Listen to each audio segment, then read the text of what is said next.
राम ना बनावे घर घोसला जे चिड़िया दुनिया तक होगी। नमस्कार दोस्तों, ग्रेटर नोएडा के सिरसा गांव से एक बेहद खौफनाक दर्दनाक मामला सामने आया है। निक्की पायल एक मेकओवर आर्टिस्ट थी और इंस्टाग्राम पर उनके 49,000 फॉलोवर थे। निक्की पायल की शादी 2016 में सिरसा गांव के निवासी विपिन भाटी से हुई थी।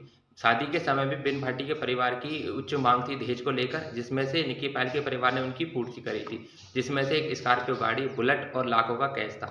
लेकिन विपिन भाटी के परिवार की मांग अब दहेज को लेकर मांग अब भी शांत नहीं हुई थी। शादी के बाद भी उन्होंने निक्की पायल से यह मांग करी कि हमें एक ऑडी गाड़ी और 35 लाख रुपया चाहिए।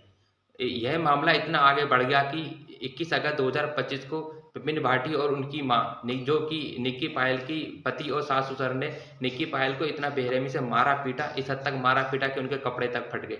नंग नवाबसा में निक्की पायल के ऊपर एक ज्वलनशील पदार्थ डालकर लाइटर से आग लगा दी गई। यह पूरा दृश्य निक्की पायल के बेटे और उनकी बहन कंचन के सामने हुआ था।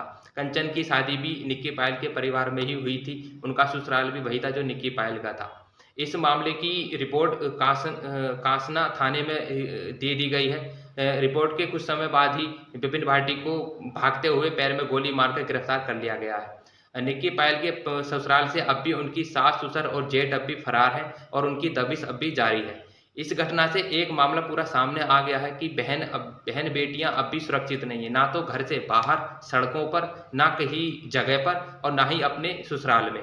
यह लोगों की सोच इतनी गिर चुकी है दहेज को लेकर और बाकी बातों को लेकर कि उनकी सोच बिल्कुल खत्म हो गई, इंसानियत बिल्कुल खत्म हो गई है।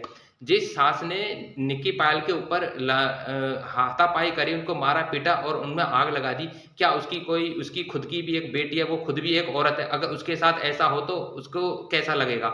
उसने ये तक नहीं सोचा। दूसरे की बहन बेटी को अब अपना कुछ नहीं समझते, उसको पता नहीं क्या समझते, लेकिन अपनी बेटी का दुख आता है, अपना दुख आता है। ऐसा नहीं करना चाहिए। यदि आपके परिवार में भी कोई बहन है या बेटी है तो उसकी शादी हो गई है तो उससे ज़रूर बातचीत करिए कि वह अपने घर पर ससुराल में सुरक्षित है, उसको कोई दिक्कत परेशानी तो नहीं है। और आपके घर में भी कोई बहू बेटी ब्याही होकर आई है तो उसको ठीक से रखिए, आराम से रखिए, सुरक्षित रखिए, क्योंकि वही आपके घर की अब धरोहर है। वही आपके घर को आगे लेकर जाएगी, आपके घर को बढ़ाएगी।